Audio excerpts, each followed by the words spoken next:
wa aklar riba, makan riba. Hidup adalah tolong menolong. Bahasa kerennya take and give katanya. Saling memberi dan saling menerima. Nabi mengajarkan man kuraba kurbatan min kurabid dunya karaballahu lahu kurbatan min kurabi yaumal qiyamah.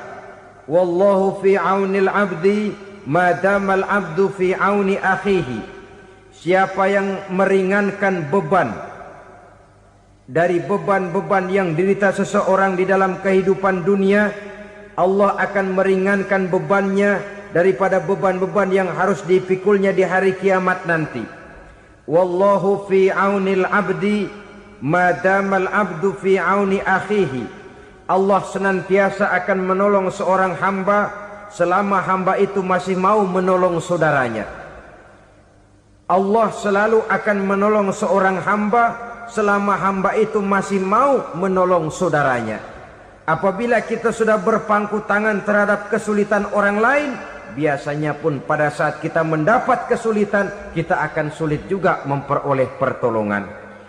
Nah, riba alias renten, kedoknya adalah menolong orang, tapi sama juga bulu buntutnya dilepas, palanya dicekek.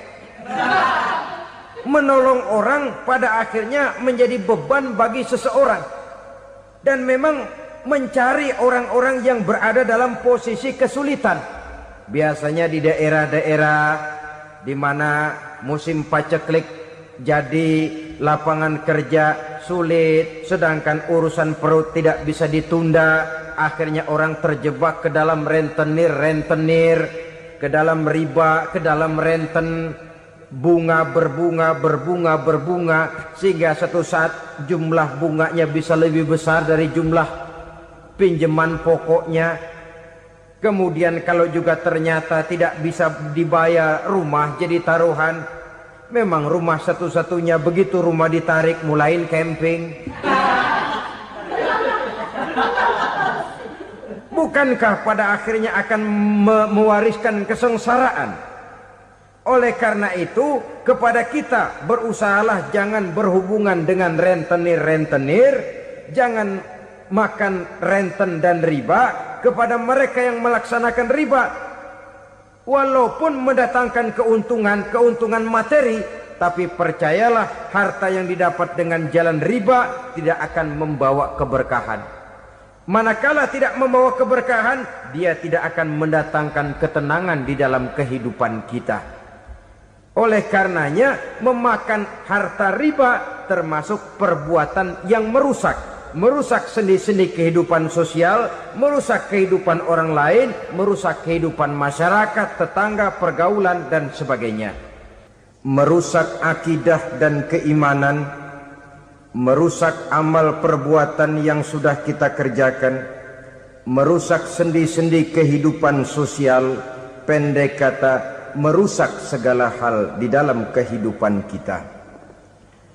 Jauhilah olehmu 7 macam perkara yang merusak.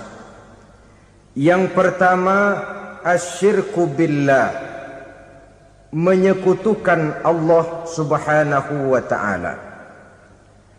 Agama dimulai dari keyakinan, maka kehancuran agama selalu dimulai dari kehancuran keyakinan, iman atau akidah yang dimiliki oleh seseorang. Dan untuk menghancurkan nilai-nilai iman yang kita miliki ini, orang rasanya tidak akan menghantam kita dengan peluru kendali. Orang tidak akan mengirimkan nuklir ke sini. Orang tidak juga akan mengirimkan satuan militernya ke sini. Untuk menghancurkan nilai-nilai iman, dibanjiri kita dengan paham-paham yang merusak dan mendangkalkan akidah. Baik ia bernama materialisme, baik ia bernama sekularisme, baik ia bernama banjirnya maksiat dan munkarat, baik ia bernama banjirnya peradaban dan kebudayaan yang menghancurkan moral daripada anak-anak kita. Sedikit demi sedikit melenturkan dan melunturkan nilai-nilai keimanan kita untuk kemudian pada waktunya nilai iman itu akan bertukar dan berganti menjadi nilai syirik kepada Allah Subhanahu wa taala. Atau pada sisi lain menjadikan yang selain Allah sebagai tujuan akhir daripada kehidupan kita. Sedangkan kita sama-sama maklum bahwa di dalam pandangan agama Islam, dosa yang tidak berampun, dosa yang terbesar, termasuk dalam kategori bapak moyangnya dosa, tidak lain adalah syirik, yakni menyekutukan Allah Subhanahu wa ta'ala. Pola penghancuran iman ini memang berstrategi. Ditawarkan kita kepada paham materialisme, paham kebendaan, di mana otak menempati urutan sebagai ranking pertama, Tuhan jatuh pada urutan kedua. Lalu menyusul kepada paham sekularisme, Allah dipisahkan dari seluruh kegiatan hidup ini, untuk pada gilirannya menjadikan yang selain Allah sebagai tujuan akhir daripada seluruh kegiatan hidup kita. Oleh karenanya, kewajiban menjaga nilai-nilai iman ini merupakan kewajiban yang mulia tetapi berat, tidak hanya untuk kita, tetapi juga bagaimana mewariskannya kepada anak-anak kita, generasi yang akan datang. Orang-orang tua bijaksana yang diceritakan di dalam Al-Quran, kalau sudah berpikir tentang anak-anaknya, pertanyaan yang paling mereka risaukan ialah, ma ta'buduna min ba'di. Anakku, kalau pada satu saat aku, ayahmu sudah tidak ada lagi di dunia ini, meninggalkan kamu semua, ma ta'buduna min ba'di, apa yang akan kamu sembah nak? Jikalau sekarang ayahmu masih mau ke masjid, masih mau melakukan rukuk dan sujud, masih beribadah menyembah Allah Subhanahu wa taala, kalau orang tuamu sudah tidak ada, ma ta'buduna min ba'di, masihkah engkau mau datang ke masjid? Masihkah engkau mau rukuk dan sujud? Masihkah engkau mau menyembah Allah Subhanahu wa taala? Pertanyaan ini yang dipikirkan oleh Nabi Yakub kepada putra-putranya. Pertanyaan ini yang diteruskan oleh Nabi Ibrahim kepada anak-anaknya. Pertanyaan ini yang diwariskan oleh generasi ulama salafus saleh kepada para generasi berikutnya. Bagaimana kita generasi sekarang? Kita orang-orang tua sekarang bukan berfikir ma ta'buduna min ba'di, malah yang kita fikirkan ma ta'kuluna min ba'di. Kalau bapak tidak ada nanti kamu makan apa nak? Perkara kamu nyembah apa? Urusan nomor 18. Yang penting kamu nanti hidup bisa makan nak. Maka kita sibuk mewariskan harta kepada anak-anak kita. Kita sibuk mewariskan kebun dan tanah kepada anak-anak kita. Kita sibuk mewariskan pabrik kepada anak-anak kita. Sementara kita lupa mewariskan intan yang paling mahal, mewariskan mutiara yang paling berharga, yaitu nilai iman kepada Allah Subhanahu wa ta'ala. Alangkah baiknya apabila warisan harta, warisan tanah dan kebun, warisan rumah dan pabrik didasari lebih dahulu dengan mewariskan nilai iman kepada Allah Subhanahu wa ta'ala. Sebagai orang-orang tua, kita boleh bersedih kalau anak kita tidak mengerti komputer. Kita boleh bersedih kalau anak kita tidak mengerti matematika. Kita boleh bersedih kalau anak kita tidak mengerti bahasa Inggris. Tapi sewajarnya lebih bersedihlah kita orang tua jikalau mempunyai anak yang tidak kenal Allah sebagai Tuhannya, yang kemudian tidak mau rukuk dan sujud kepada Allah Tuhannya. Itulah kemalangan yang paling malang bila kita meninggalkan generasi yang tidak bertauhid kepada Allah Subhanahu wa ta'ala. Betapapun anak kita tidak ngerti komputer, saudara, paling-paling kerugiannya cuma kerugian dunia. Masuk dia ke alam barzakh, munkar nakir tidak akan sempat tanya kau belajar komputer apa tidak. Kumpul dia di padang mahsyar, malaikat juga tidak akan tanya matematikamu nilainya berapa. Yang ditanya kau kenal Allah, kau rukuk dan sujud kepadanya, kau pernah datang ke masjid. Oleh karena itu sekali lagi, menjaga nilai iman tidak hanya untuk kita, tetapi juga mewariskannya kepada anak-anak kita, generasi yang akan datang. Sungguh kemalangan yang paling besar apabila kita meninggalkan anak-anak kita. Mereka kita tinggalkan lemah ekonominya, itu tidak baik. Mereka kita tinggalkan lemah otaknya, itu pun akan membuat mereka tertinggal oleh yang lain.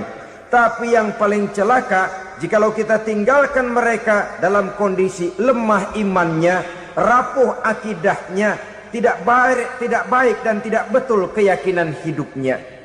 Oleh karena itu Nabi berpesan, jauhilah 7 perkara yang merusak. Yang pertama, syirik kepada Allah subhanahu wa ta'ala, menyekutukan Allah baik dalam ucapan, dalam keyakinan ataupun dalam perbuatan.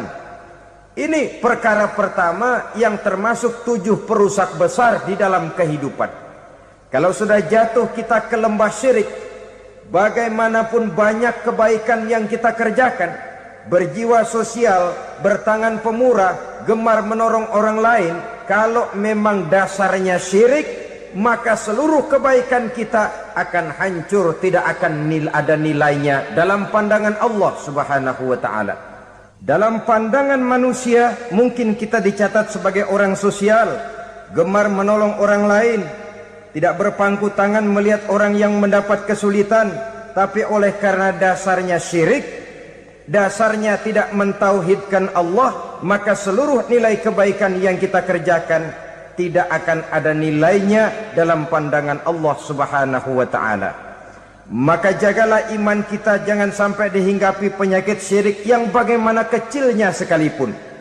Sekali lagi, baik syirik dalam bentuk ucapan, syirik dalam bentuk keyakinan, sampai kepada syirik dalam bentuk perbuatan, kita berhindar kepada sifat-sifat yang sedemikian itu.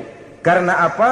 Dalam satu ayat Quran Allah subhanahu wa ta'ala menjelaskan, innallaha la yaghfiru ayyushraka bih wa yaghfiru ma duna dzalika liman yasha. Allah tidak akan memberi ampun kepada orang-orang yang menyekutukannya, tapi Allah masih mau memberikan ampun kepada dosa-dosa yang selain itu bagi orang-orang yang dikehendakinya. Dosa selain syirik, apabila kita bertaubat, Allah masih mau mengampuni. Tapi kalau sudah jatuh ke tempat syirik, itu sudah dosa yang tidak berampun. Taubatnya tidak lain melepas syirik, kembali kepada tauhid, berkeyakinan bahwa hanya ada Allah subhanahu wa ta'ala, Tuhan satu-satunya, yang lam yalid walam yulad walam yakul lahu kufuwan ahad. Tidak beranak, tidak pula diperanakkan, dan tidak satupun yang dapat menyerupai Tuhan Allah subhanahu wa ta'ala. Saudara-saudara kaum muslimin rahimakumullah, bahwa kita di zaman sekarang memang tidak menyembah berhala, ya. Bahwa kita tidak berterang-terangan mengatakan Tuhan lebih dari satu, memang.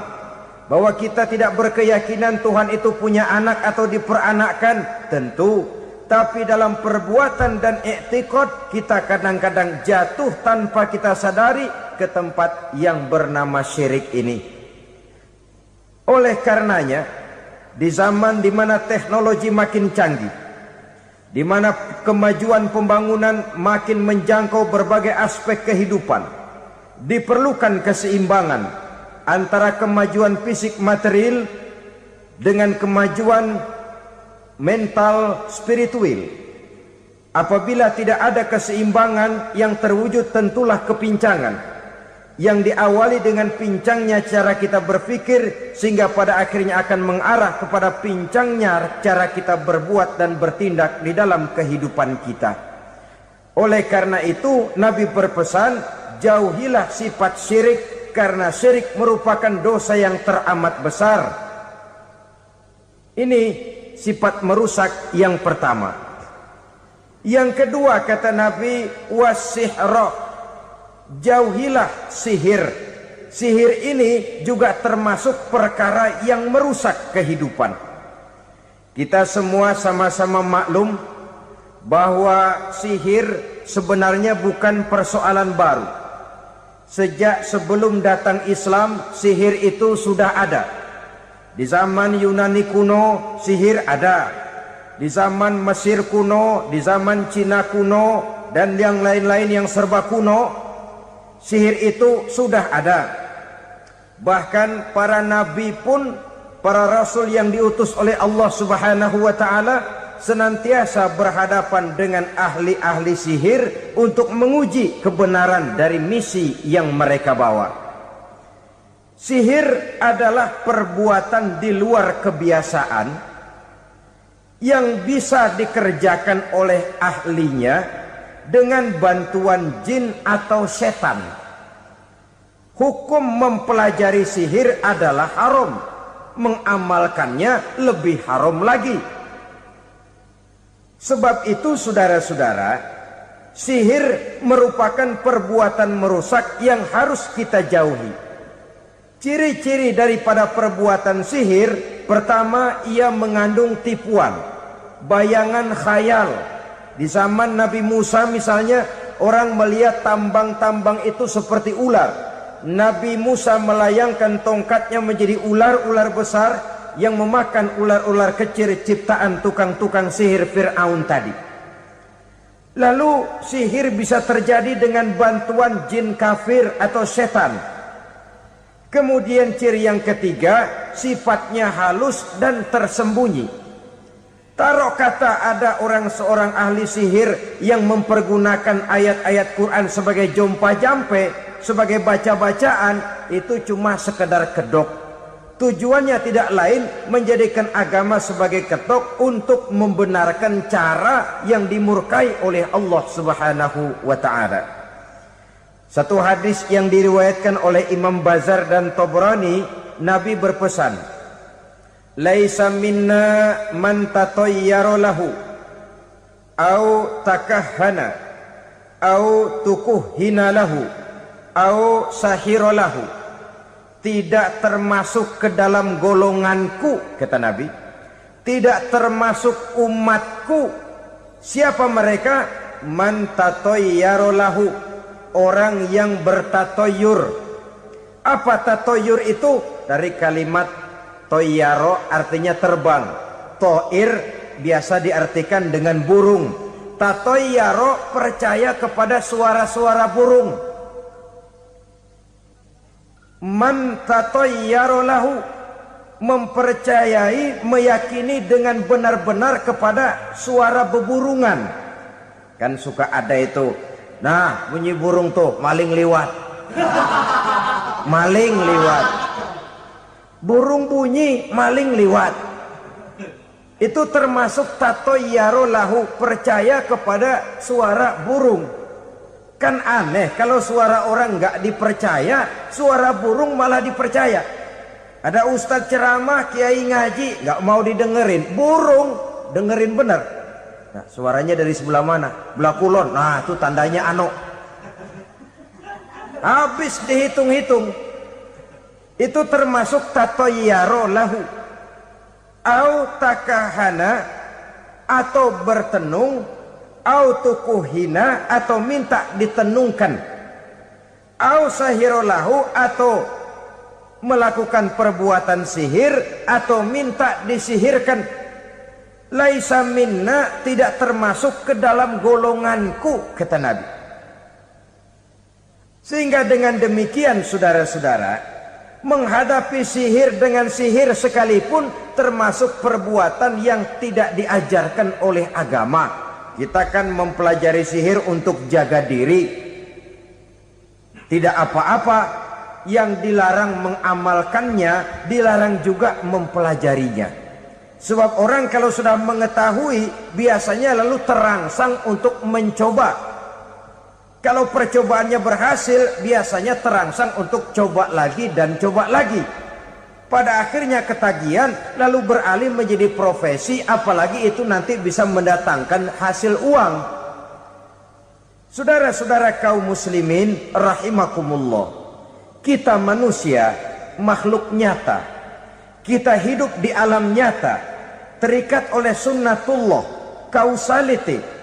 Oleh karenanya bagi kita keyakinan yang penuh, keikhlasan di dalam bertuhankan Allah, penyerahan diri sepenuhnya hanya kepadanya, itu sudah merupakan obat penangkal yang sangat ampuh agar kita tidak terkena penyakit-penyakit yang dibuat oleh setan dan para pembantunya. Sehingga beberapa ayat Quran mengajarkan, misalnya a'udzu bikalimatillahi tammati min syarri ma khalaq, atau bismillazi la yadurru ma'asmihi syai'un fil ardi wala fis sama, dengan menyebut nama Allah yang tidak bisa mendatangkan bahaya sedikit pun, dari baik yang datang dari langit maupun yang datang dari bumi. Jiwa yang kosong dari keyakinan yang penuh kepada Allah, jiwa yang penuh was-was dan ragu-ragu, itu yang mudah terserang oleh penyakit-penyakit yang dikerjakan oleh para tukang-tukang sihir, yaitu oleh setan dan seluruh para pembantunya. Kemudian hadis kedua yang diriwayatkan oleh Imam Ibnu Hibban, Nabi bersabda, la yadkhulul jannata mudminu khamrin wala mu'minu bisihrin wala qati'u rahmin. Tidak masuk surga. Ini Nabi yang bilang, tidak masuk surga. Siapa itu? Pertama, mudminu khamrin, orang yang berkekalan dalam mabuk. Selalu mudminun itu sudah menjadi perbuatan rutinnya, tidak kapok-kapoknya, teler seumur hidup. Mudminu khamrin, tidak masuk surga orang yang selalu bermabuk-mabukan. Yang kedua, wala mu'minu bisihrin, orang mukmin tapi main sihir. Ini juga oleh Nabi diperingatkan, tidak akan masuk surga orang mukmin tapi suka main sihir. Wala qati'u rahmin, dan tidak juga orang yang memutuskan silaturahmi. Tiga macam manusia yang diperingatkan Nabi tidak akan masuk surga: orang yang selalu mabuk, orang mukmin yang main sihir, dan orang yang memutuskan silaturahmi.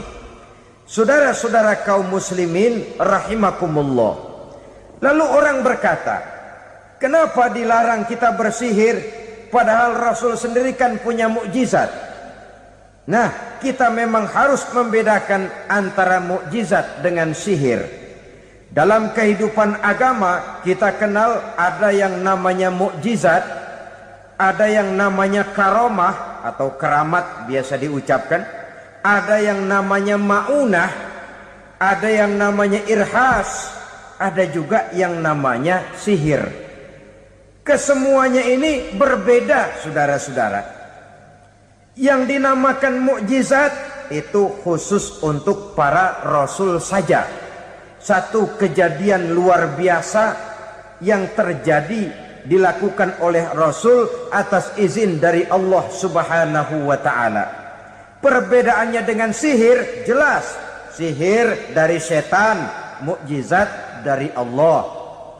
Sihir bisa dipelajari, mukjizat tidak.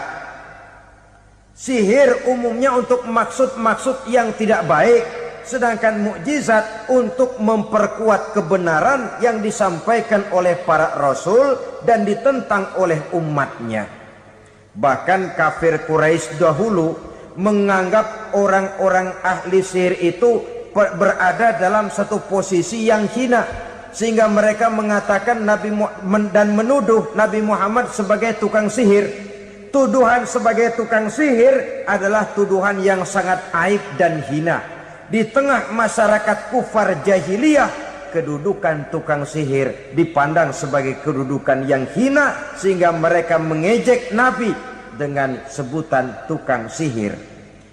Jadi mukjizat hanya untuk Rasul saja.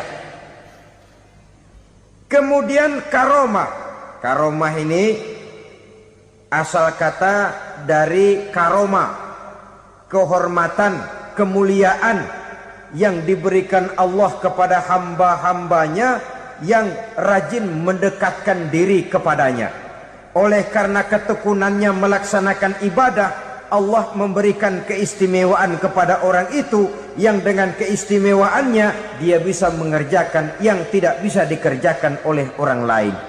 Karomah hanya bisa dicapai dengan prestasi ibadah.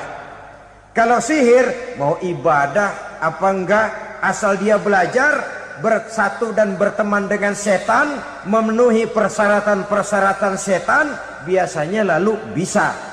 Sedangkan karomah tidak mungkin terwujud tanpa orang mendekatkan diri sedekat-dekatnya kepada Allah Subhanahu wa ta'ala. Maka kita lihat biasanya orang-orang yang punya ilmu sihir, mukanya rata-rata nggak enak dilihat. Kumuh, jauh dari air wudhu, jauh dari sujud kepada Allah, malah berteman dengan setan, menjadi pelayan-pelayannya setan. Saudara-saudara, adapun maunah, keistimewaan yang diberikan Allah kepada hamba-hambanya yang belum sampai kepada tingkat wali, tapi orang itu lebih banyak kebaikannya daripada kesalahannya. Umpamanya, saudara jalan bertiga, di pinggir jalan, saudara ada pada posisi di tengah, lalu bertiga ini ketabrak mobil. Menurut perhitungan saudara mati lebih dahulu, tapi terjadi hal yang aneh, dua teman saudara mati, saudara malah cuma luka dan lecet sedikit saja. Apa itu? Kalau kita lebih banyak kebaikannya daripada kesalahannya, itu yang dinamakan maunah, pertolongan yang diberikan Allah kepada hamba-hambanya yang lebih banyak kebaikannya daripada kesalahannya. Sedangkan yang dinamakan irhas, kejadian luar biasa pada diri seseorang pada waktu dia masih kecil, yang menunjukkan tanda-tanda keistimewaannya. Itu umumnya pada para nabi pada usia kecilnya sudah ada irhas, tanda-tanda istimewa. Jelas baik mukjizat, karomah, maunah maupun irhas berbeda dengan sihir. Sihir ini jelas saja merupakan bantuan dan persekutuan antara manusia dengan setan. Padahal setan, kata Allah dalam Al-Quran, innahu lakum aduwwum mubin, sesungguhnya setan bagi kamu adalah musuh yang sangat jelas. Saudara-saudara kaum muslimin rahimakumullah, di zaman sekarang dalam menghadapi beban kehidupan yang makin pelik, menghadapi stres yang tidak kunjung selesai, menghadapi persoalan-persoalan yang teramat berat, orang sering mencari jalan keluar kepada hal-hal yang menurut pendapatnya bisa meringankan beban moralnya itu. Pergilah dia mencari sesuatu yang dapat meringankan bebannya. Dan tidak jarang yang jatuh ke pangkuan tukang-tukang tenung, ke pangkuan tukang-tukang sihir, yang mereka itu oleh Quran dijelaskan kazabal munajjimun walau sodaku.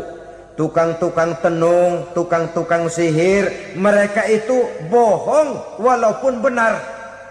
Maksudnya bohong walaupun benar, artinya kalau yang mereka kerjakan benar, itu sih kebenaran. Benar dengan kebenaran itu lain. Kebenaran, kebetulan bisa, tapi tidak untuk selalu. Apalagi kalau itu sudah membahayakan kehidupan orang lain. Jadi oleh karena itu Nabi berpesan, jauhilah daripada sihir. Kalau sudah jauhilah dari sihir, artinya ya jauhilah daripada mempelajarinya, jauhilah daripada bergaul dengan orang-orang yang ahli di bidang itu, karena dari pergaulan segalanya bisa menular. Baiklah saudara, ini yang kedua. Yang ketiga pesan Nabi, wa qatlan nafsil lati harramallahu illa bil haq, membunuh orang lain dengan cara yang tidak benar. membunuh orang yang diharamkan oleh Allah Subhanahu wa taala untuk melakukannya kecuali dengan alasan yang benar. Kita tahu Islam adalah agama damai. Sesuai dengan namanya, ia tidak dikembangkan dengan pedang dan kekerasan. Ia dikembangkan dengan keteladanan dan tuntunan moral. Oleh karena Islam bukan agama kekerasan, Islam pun tidak mementingkan dan mengajarkan kekerasan kecuali dengan alasan yang benar dan bisa dipertanggungjawabkan. Membunuh dengan sengaja, menghilangkan nyawa orang lain tanpa alasan yang bisa dibenarkan adalah merupakan dosa besar dan satu di antara 7 perkara yang bisa mendatangkan kerusakan dalam kehidupan dan yang hendaknya harus kita jauhi. Saudara-saudara kaum muslimin rahimakumullah, beberapa waktu yang lalu di sebuah kota kecil yang indah bernama New Auckland. Saudara tahu New Auckland? Itu dari Gunung Kidul masih ngidul lagi.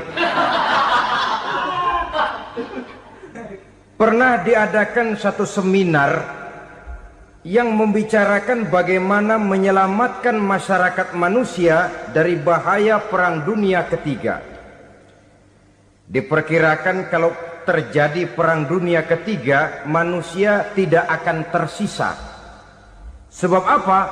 Pada waktu itu, cadangan nuklir yang dimiliki oleh bersama Amerika dan Rusia konon sudah sanggup memusnahkan 6 miliar manusia pada saat jumlah manusia baru 5 miliar. Jadi kelebihan nuklir dunia ini. Kalau terjadi Perang Dunia Ketiga, sulit manusia untuk tersisa. Maka dibahaslah di dalam seminar itu, wah, supaya tidak terjadi Perang Dunia Ketiga, maka perlombaan membuat senjata-senjata canggih, alat-alat pembunuh modern harus segera dibatasi. Dibahas, tidak mungkin kita membatasi perlombaan membuat senjata. Kenapa? Makin maju ilmu dan teknologi, makin canggih senjata yang ditemukan. Atom sudah meningkat menjadi nuklir, nuklir sudah meningkat menjadi neutron, dan kita tahu bom yang bernama neutron ini bom yang cukup membunuh tanpa perlu merusak. Artinya kalau dia diledakkan di kota kita ini, bangunan utuh, jembatan tidak ambruk, rumah-rumah tetap berdiri, tapi semua yang bernama hidup mati. Itu katanya lebih sopan dari bom atom. Sebab kalau si atom ini sudah membunuh, merusak pula. Neutron cukup membunuh saja tanpa perlu merusak. Jadi majunya senjata-senjata teknologi sebagai akibat yang logis dari kemajuan ilmu pengetahuan ini tidak bisa kita batasi. Dan memang sebenarnya yang bahaya bukan senjatanya, tapi manusia yang mengendalikan senjata itu.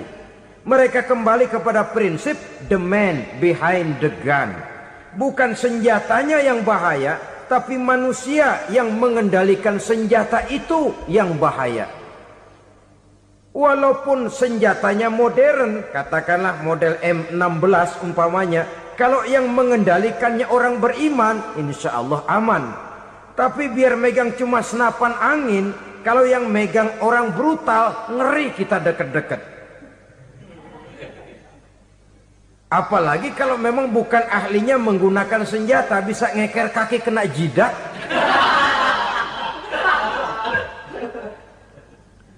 Mereka kembali kepada prinsip lama yang tetap baru, bukan senjatanya yang harus dibatasi, manusia yang mengendalikan senjata itu yang perlu dibicarakan. Nah, kalau begitu, agar manusia tidak mempergunakan senjata sewenang-wenang, apa yang harus kita lakukan? Ya, manusianya harus bermoral. Ya, tapi moral yang mana? Di dunia ini banyak ajaran tentang moral. Itu pun mudah saja. Di sini kan kita undang saja ahli dari berbagai agama untuk membicarakan konsep perdamaian menurut agamanya masing-masing. Baik, setuju itu, setuju. Maka tampillah para ahli agama, mereka kembali kepada prinsip moral daripada konsep yang terkandung di dalam ajaran agama untuk menegakkan perdamaian. Mula-mula naiklah ahli dari agama Hindu, dibacakan konsep perdamaian menurut ajaran agama Hindu, bahwa untuk damai manusia harus meninggalkan nafsu keduniaannya, menempuh samsara dan sebagainya untuk mencapai nirwana, menjauhi kemegahan dan kemewahan dunia. Ini lalu dibahas, rasanya juga tidak mungkin ini. Kemudian dari agama Nasrani, bahwa untuk damai manusia harus menciptakan sifat kasih sayang. Kalau ditampar pipi kiri, berikan pipi yang kanan. Kalau diberikan selendang, berikan baju. Nanti orang kasihan, lalu dia tidak akan nampar lagi. Ketika ini dibahas, ternyata rasanya pun tidak mungkin bisa diterima. Karena apa?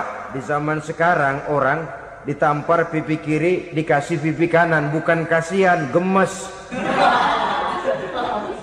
Damai belum tentu, bonyok udah jelas. Lalu ketika dibacakan konsep perdamaian menurut Quran, di mana disampaikan ayat wa jazaa'u sayyi'atin sayyi'atun misluha faman afa wa aslaha fa ajruhu 'ala Allah. Balasan terhadap satu kejahatan adalah kejahatan yang seimbang, tetapi barang siapa yang memberi maaf dan mencari jalan damai, itulah yang terbaik dan akan mendapat pahala dari Allah Subhanahu wa ta'ala. Kamu tidak salah ditampar pipi kirimu, tampar lagi pipi kirinya sekeras dia menampar pipi kirimu. Nanti orang tidak mau menampar kita karena dia tahu kalau dia tampar kita, dia akan menderita tamparan sekeras dia menampar kita. Akan terjadilah prinsip saling hormat menghormati, tidak saling ganggu, tidak saling usil, tidak saling jahil. Atas dasar ini perdamaian bisa ditegakkan. Mereka bisa menerima konsep ini, tapi kemudian seminar ditutup tanpa satu keputusan resmi. Kenapa? Terus terang mereka kagum dengan konsep Islam, tapi sentimen lama terhadap nilai-nilai Islam telah menutup mata mereka untuk menerima kebenaran dari ajaran Al-Quranul Karim. Saudara-saudara kaum muslimin rahimakumullah, kembali kita kepada persoalan pokok. Roh adalah dari Allah. Dia akan kembali kepada Allah, milik mutlak dari Allah. Tidak pantas kita merampasnya dari orang lain. Tidak wajar kita menghilangkannya tanpa alasan yang dibenarkan oleh agama. Di zaman sekarang, akibat persaingan hidup yang makin tajam, lapangan kerja yang makin sulit, tensi ekonomi yang makin tinggi, atau karena nilai moral yang makin rendah, atau juga karena rapuhnya pegangan orang kepada agama, nyawa rasanya sudah sedemikian murahnya. Berbagai kasus membuat berdiri bulu roma kita. Ada mayit, ada manusia dipotong 6, dicincang macam kambing. Ada yang dipotong 5, ada yang dipotong 13, dikardusin, dibuang ke tempat sampah. Inna lillahi wa inna ilaihi raji'un. Gejala apa ini? Kanibalisme. Manusia sudah demikian sadisnya, manusia sudah sedemikian buasnya, sehingga sesama manusia diperlakukan seperti hewan. Padahal hewan sendiri belum pernah macan makan macan, bagaimanapun buasnya macan. Belum pernah serigala memakan serigala, bagaimanapun brutalnya serigala. Tetapi manusia makan manusia di zaman sekarang kadang jadi kenyataan dalam kehidupan kita. Kadang persoalannya remeh saja. Soal uang 200 perak, pisau bicara, nyawa melayang. Soal rokok sebatang, celurit bicara, nyawa melayang. Soal-soal yang sama sekali tidak prinsip, begitu mudah kita menghilangkan nyawa orang lain. Padahal Nabi pernah memperingatkan, apabila dua orang muslim sudah berkelahi dan berbunuh-bunuhan, al-qatil wal maktul finnar, yang membunuh dan yang terbunuh dua-duanya neraka. Sahabat heran, ya Rasul, kalau yang terbunuh, kalau yang membunuh masuk neraka itu sih wajar, tapi yang terbunuh kenapa neraka juga? Beliau menjawab, dua-duanya sudah punya niat untuk saling membunuh. Niatnya itu yang diponten. Yang terbunuh cuman lagi apes aja, keduluan dia.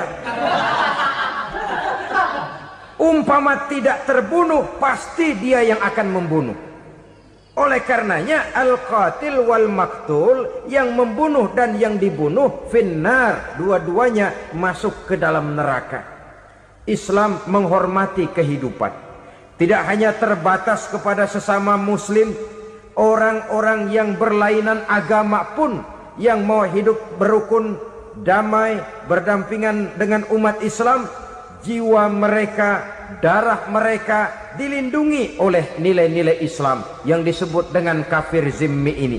Mengganggu mereka sama saja dengan mengganggu aku, kata Nabi. Jadi oleh karena itu sayangilah sesama. Kehidupan adalah anugerah Allah, bukan wewenang kita untuk mencabutnya dari orang lain, bukan wewenang kita untuk merampas dan menghilangkannya dari orang lain. Apa yang tidak enak terjadi pada diri kita, begitu pula lah apabila terjadi pada diri orang lain. Sehingga Nabi mengatakan, la yu'minu ahadukum hatta yuhibba li akhihi ma yuhibbu li nafsihi. Belum dikatakan beriman seseorang kamu apabila dia belum mencintai saudaranya seperti ia mencintai dirinya sendiri. Apa yang enak dirasakan oleh orang lain, enak juga dirasakan oleh dia. Mengukur orang lain dengan diri sendiri. Kalau orang lain tanpa salah saya fitnah, kalau saya tanpa salah difitnah orang, enak apa enggak? Enggak, orang lain juga begitu. Kalau orang lain tanpa salah saya tempeleng kepalanya, enak apa tidak? Tidak. Orang lain juga begitu. Yang tidak enak terjadi pada diri kita, tentu tidak enak juga kalau terjadi pada orang lain. Mengukur orang lain dengan diri sendiri, sehingga tidak timbul sifat egois, tidak menari di atas bangkai orang lain, tidak mendirikan kebahagiaan di atas untayan air mata orang lain. Sehingga dengan demikian saudara-saudara, dia bisa menghormati kehidupan, menghormati orang lain sebagaimana dia ingin dihormati. Inilah perbuatan ketiga yang merusak, membunuh orang lain dengan yang diharamkan Allah tanpa alasan yang benar. Yang ketiga. Kemudian yang keempat, perbuatan merusak wa aklar riba, makan riba. Hidup adalah tolong menolong. Bahasa kerennya take and give katanya. Saling memberi dan saling menerima. Nabi mengajarkan, man kuraba kurbatan min kurabid dunia karaballahu lahu kurbatan min kurabi yaumal qiyamah. Wallahu fi aunil abdi madamal abdu fi auni akhihi. Siapa yang meringankan beban dari beban-beban yang derita seseorang di dalam kehidupan dunia, Allah akan meringankan bebannya daripada beban-beban yang harus dipikulnya di hari kiamat nanti. Wallahu fi aunil abdi madamal abdu fi auni akhihi. Allah senantiasa akan menolong seorang hamba selama hamba itu masih mau menolong saudaranya. Allah selalu akan menolong seorang hamba selama hamba itu masih mau menolong saudaranya. Apabila kita sudah berpangku tangan terhadap kesulitan orang lain, biasanya pun pada saat kita mendapat kesulitan, kita akan sulit juga memperoleh pertolongan. Nah, riba alias renten, kedoknya adalah menolong orang, tapi sama juga bulu buntutnya dilepas, palanya dicekek. Menolong orang pada akhirnya menjadi beban bagi seseorang. Dan memang mencari orang-orang yang berada dalam posisi kesulitan. Biasanya di daerah-daerah di mana musim paceklik, jadi lapangan kerja sulit, sedangkan urusan perut tidak bisa ditunda. Akhirnya orang terjebak ke dalam rentenir. ke dalam riba, ke dalam renten, bunga berbunga sehingga satu saat jumlah bunganya bisa lebih besar dari jumlah pinjaman pokoknya. Kemudian kalau juga ternyata tidak bisa dibayar, rumah jadi taruhan. Memang rumah satu-satunya, begitu rumah ditarik mulain camping. Bukankah pada akhirnya akan mewariskan kesengsaraan? Oleh karena itu, kepada kita berusahalah jangan berhubungan dengan rentenir, jangan makan renten dan riba. Kepada mereka yang melaksanakan riba, walaupun mendatangkan keuntungan materi, tapi percayalah harta yang didapat dengan jalan riba tidak akan membawa keberkahan. Manakala tidak membawa keberkahan, dia tidak akan mendatangkan ketenangan di dalam kehidupan kita. Oleh karenanya, memakan harta riba termasuk perbuatan yang merusak sendi-sendi kehidupan sosial, merusak kehidupan orang lain, merusak kehidupan masyarakat, tetangga, pergaulan dan sebagainya. Yang kelima, wa akla malil yatim, memakan harta anak yatim dengan cara yang zolim. Nih, memang lezat. Anak yatim itu nggak tahu urusan apa-apa. Kita diamanahkan untuk mengurusinya. Kadang-kadang dibentuklah panitia penyantunan yatim piatu. Yatimnya mah tetap kelaparan, panitianya yang pada gendut.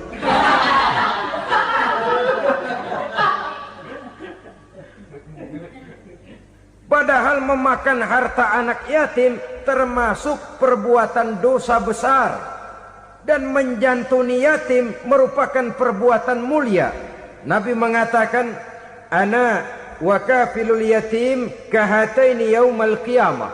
Aku dan orang-orang yang menyantuni anak yatim seperti dua jari ini pada hari kiamat nanti. Dekat sekali. Jikalau ingin di hari akhir nanti dekat dengan Rasul, bersahabatlah dengan anak-anak yatim. Jadilah pengurus anak-anak yatim. Bangunlah panti-panti asuhan yatim. Pada saat bapak ibunya meninggal, kitalah yang menjadi orang tuanya. Bahkan sedemikian besar perhatian Islam terhadap anak-anak yatim ini, sehingga Quran memberikan peringatan, ara'aital ladzi yukadzibu bid-din fadzalikal ladzi yad'ul yatim wa la yahuddu ala ta'amil miskin. Tahukah kamu siapa orang yang mendustakan agama, beragama tapi dianggap dusta, solatnya dusta, puasanya dusta karena agamanya sudah berdusta. Siapa mereka? Fadzalikal ladzi yad'ul yatim, orang yang menyia-nyiakan anak yatim. Wala yahuddu ala ta'amil miskin, dan tidak pernah memberi makan kepada orang-orang yang menderita kemiskinan. Menyia-nyiakan, meninggalkan anak yatim termasuk perbuatan yang divonis kita sebagai orang yang mendustakan agama. Saudara-saudara kaum muslimin rahimakumullah, maka sangat dicela mengeksploitir anak-anak yatim, menjadikan mereka sebagai kedok untuk mencari kekayaan pribadi.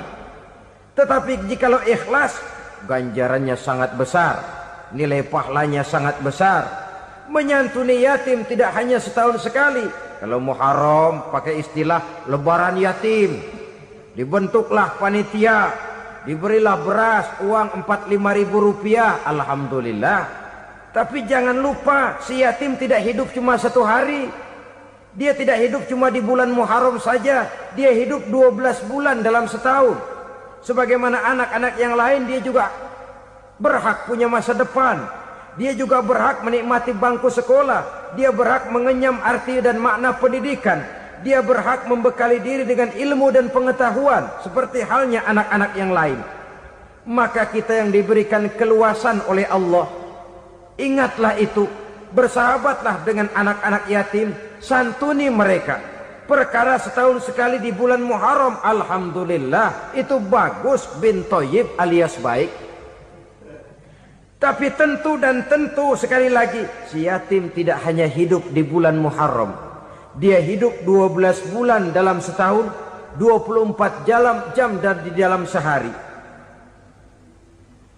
Oleh karenanya menyia-nyiakan mereka pada saat posisi kita memang mampu akan memojokkan kita dalam satu posisi di mana kita dianggap sebagai orang yang mendustakan agama, memakan harta anak yatim dengan cara yang zolim. Bapaknya udah meninggal, kebunnya lebar, anaknya dikelecehin.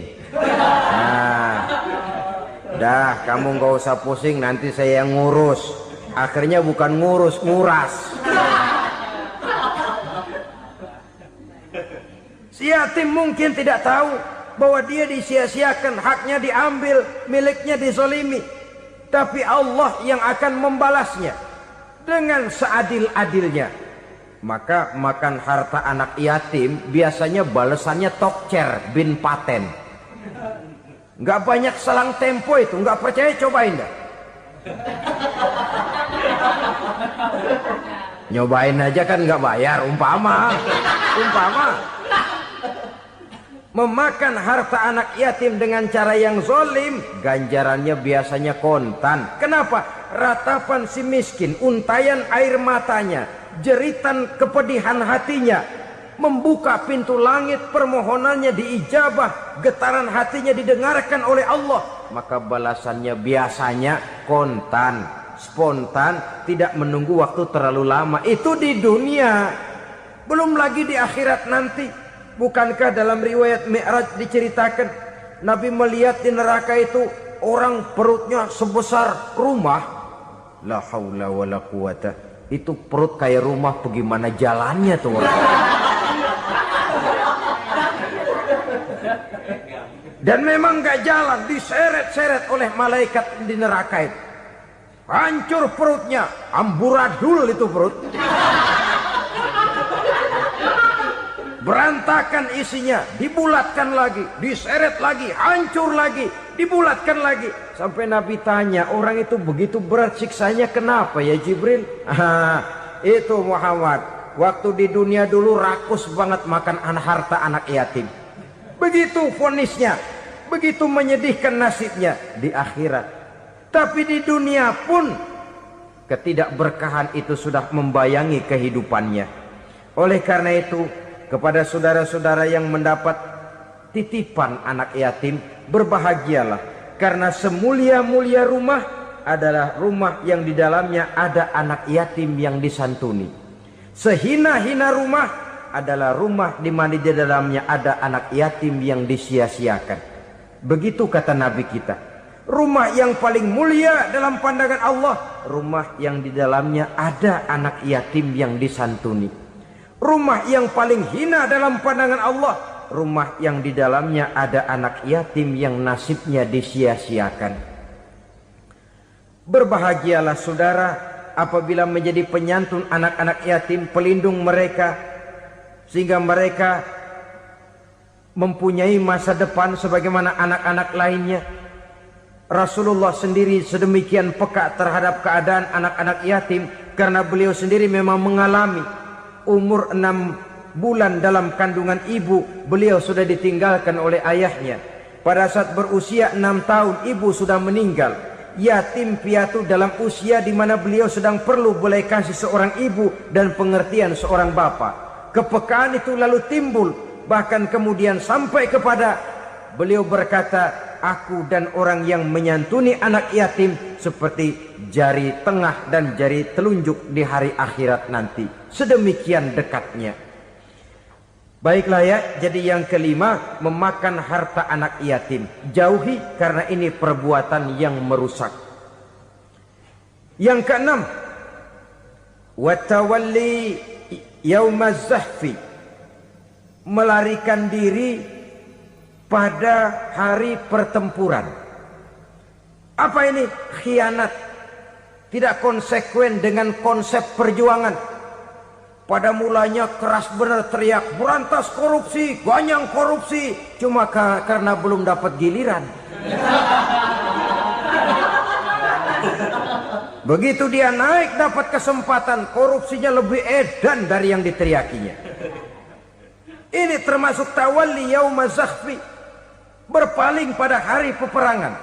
Di saat menghadapi musuh, kalau belum kelihatan musuh, teriaknya nyaring bener. Jangan takut, demi kebenaran sampai titik darah yang paling penghabisan. Musuh belum kelihatan. Begitu musuh sudah kelihatan, paling dulu lari ke belakang.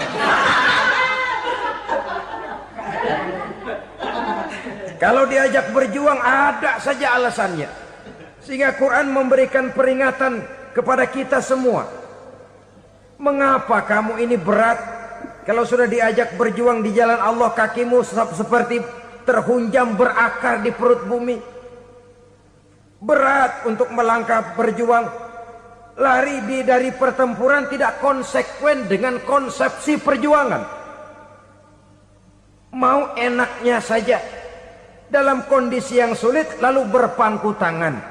Ini termasuk ciri munafik yang di dalam Al-Quran disindir dengan bahasa kullama adha'a lahum masyaufi wa iza azlama alaihim qamu. Waktu terang mereka jalan, giliran gelap mereka mandek.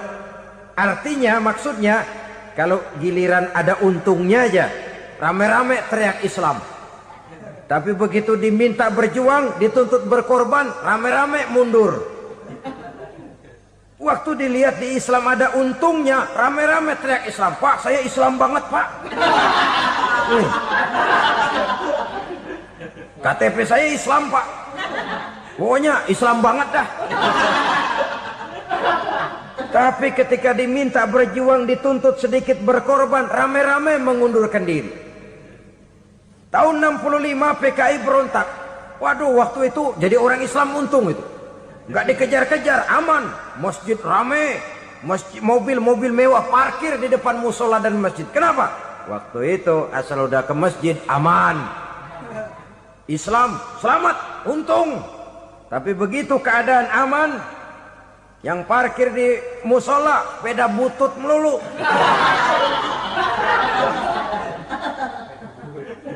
Waktu terang mereka jalan, waktu gelap mereka berhenti. Assalamualaikum warahmatullahi wabarakatuh. Alhamdulillahi rabbil alamin. Wa bihi nasta'inu ala umuri dunya waddin. Salatu wassalamu ala asyrafil anbiya wal mursalin.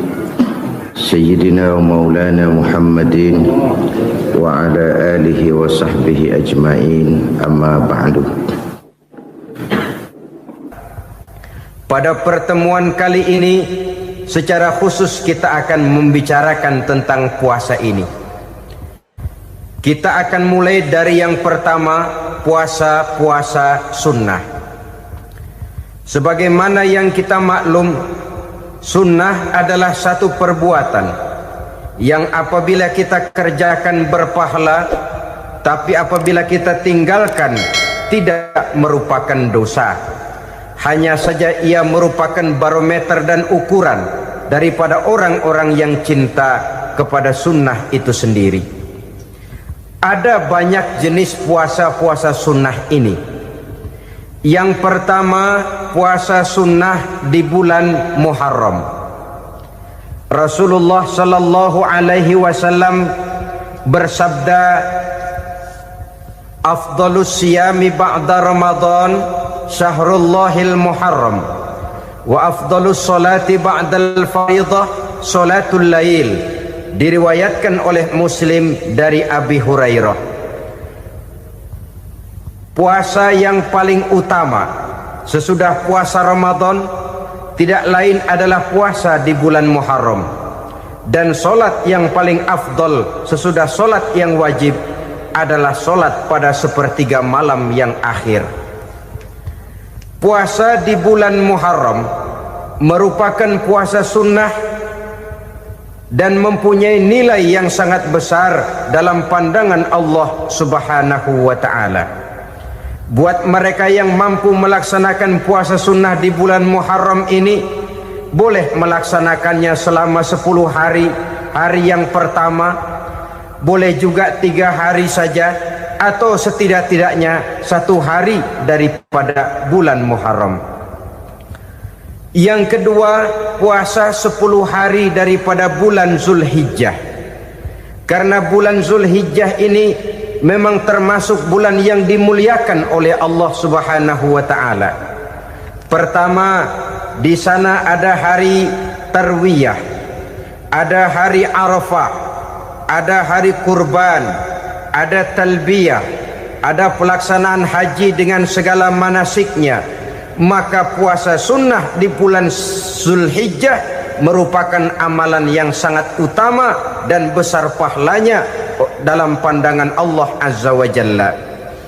Sebagian ulama menjelaskan, man shoma hazihil ayyam akramahullahu bi asyri asya'in. Siapa orang yang melaksanakan ibadah puasa sunnah pada hari-hari 10 di bulan Zulhijjah ini, Allah Subhanahu wa taala akan memuliakannya dengan 10 macam perkara. Saudara, ini keuntungannya. Yang pertama, orang yang puasa di hari-hari 10 bulan Zulhijjah diberikan al-barakah fi umrihi, diberikan keberkahan pada umurnya. Setiap kita ingin memperoleh umur yang berkah. Umur yang berkah itu yang bagaimana? Apa yang jumlahnya panjang? Mungkin. Tetapi yang jelas, umur yang berkah ini adalah umur yang bisa dipertanggungjawabkan di hadapan Allah Subhanahu wa taala. Artinya, umur yang diisi penuh dengan kebajikan, umur yang diisi dengan segala macam kegiatan ibadah, dan umur yang dengan demikian sungguh pun kita sudah mati, jasad terkubur dalam tanah, nama kita akan tetap hidup, dikenal orang oleh karena kebajikan yang kita kerjakan. Saya kira akan lebih merupakan azab ketimbang nikmat kalau orang diberikan umur panjang tapi hanya untuk menumpuk-numpuk dosa saja. Kan lebih baik mana? Umur pendek banyak pahala, umur panjang banyak dosa. Lebih baik mana? Saya yakin yang paling baik tentu umur panjang banyak pahala. Paling sial umur pendek dosa melulu. Sudah diberikan umur pendek tidak seberapa, dosa berlipat ganda. Itu kalau orang kampung bilang tekor namanya. Rugi. Umur pendek hanya untuk menumpuk-numpuk dosa. Boleh jadi kalau umat-umat zaman dulu, saudara, mereka diberikan umur panjang. Nabi Adam, kita tahu Nabi Adam itu 2000 tahun umurnya. Nabi Nuh 950 tahun. Umatnya ya rata-rata segitu itu. Nah, kalau mereka misalnya punya umur 800 tahun, lalu 200 tahun mereka melakukan dosa, kan masih punya restan 600 tahun untuk taubat. Karena umurnya diberikan jatah panjang. Kita ini oleh Allah Subhanahu wa taala, umat Nabi Muhammad ini umurnya pendek-pendek. Kalau nyontoh Nabi 63 tahun saja. Kalau diberikan 70 tahun umur kita sekarang, itu sudah dapat jatah lebih 7 tahun. Alhamdulillah bahwa Allah memberikan saat-saat, waktu-waktu, tempat-tempat yang punya nilai istimewa, sehingga umur yang pendek ini bisa bernilai panjang, nilai ibadahnya bisa bernilai pahala seperti umat yang berumur panjang dahulu itu. Karena itu manfaatkan umur dengan baik, dan salah satu keberkahan daripada umur akan datang dengan melaksanakan ibadah puasa sunnah. Ini yang pertama. Yang kedua, az-ziyadatu fi malihi, berikan tambahan hartanya, menjadi orang kaya. Kaya apa? Kaya hati setidak-tidaknya. Karena dengan tekun dan rajin melaksanakan ibadah puasa, yang segera tertanam dalam jiwa seseorang merasakan cukup di dalam kehidupan. Itulah dia orang yang paling kaya, orang yang hidupnya paling cukup. Kalau orang sudah merasa cukup dalam hidupnya, maka itulah dia orang yang kaya. Saudara-saudara kaum muslimin rahimakumullah, puasa sunnah memberikan tambahan harta, usahanya berkembang, dengan demikian membawa keberkahan, hartanya makin bertambah, akan menunjang ibadahnya kepada Allah, lebih memantapkan dan membawa ketenangan dalam hidupnya. Itu termasuk berkahnya melaksanakan puasa sunnah itu. Yang ketiga, al-hifzu fi iyalihi, diberikan penjagaan, perlindungan terhadap keluarganya, anaknya sehat, sanak famili dan handai tolannya terjaga dan terpelihara dari segala malapetaka, dari segala mara bahaya, kesehatannya terjamin dan terpelihara. Itu sudah merupakan modal yang sangat besar di dalam kita mengarungi kehidupan. Sebab rasanya sulit untuk bahagia, duit kita banyak sekali, usaha kita selalu mendatangkan untung yang berlipat ganda, tapi sebentar-sebentar anak kita sakit, yang ampek, yang korengan, yang kena musibah, ndak tak karu-karuan sakit, berobat sampai jutaan rupiah.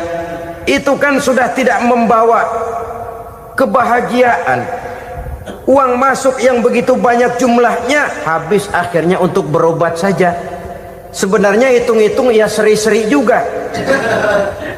Usaha berhasil, duit banyak, habis untuk berobat. Lah sama juga saudara-saudara. Jadi dengan demikian, biar duit kita banyak, asal keluarga pada sehat saja, udah enak bener itu. Duit banyak, ekonomi cukup, keluarga sehat, nikmat rasanya menjalani kehidupan ini. Yang kiamat sudah duit kagak barang seperak, keluarga ampek semua. Kiamat sudah. Saudara hadirin yang saya hormati, jadi yang ketiga, Allah memberikan pemeliharaan terhadap keluarganya. Satu kali orang dipelihara Allah, tidak satu kekuatan pun yang bisa mencelakakan. Satu kali orang disengsarakan Allah, tidak satu tenaga pun yang mampu menyelamatkannya. Itulah sebabnya perlindungan Allah, pemeliharaan Allah terhadap diri dan keluarga sangat kita perlukan di dalam kehidupan ini. Dengan melaksanakan ibadah puasa, kita mendekatkan diri kepada Allah. Dengan dekat kepada Allah, maka Allah pun dekat kepada kita. Sehingga dalam hadis qudsi dikatakan, ta'arraf ilallahi firraha ya'rifka fi syiddah. Ingatlah kepada Allah di waktu kamu senang, agar Allah ingat kepada kamu di waktu kamu susah. Yang kita laksanakan kadang-kadang sebaliknya. Waktu susah kita ingat Allah, waktu senang kita lupa Allah. Akhirnya nanti pada waktu kita melarat, kebelangsak, susah dan sebagainya, pertolongan tidak akan datang kepada kita. Benar, ta'arraf ilallah firraha ya'rifka fi syiddah. Ingatlah kepada Allah di waktu kamu susah, ingatlah kepada Allah di waktu kamu senang, agar Allah ingat kepadamu di waktu kamu mendapat kesusahan.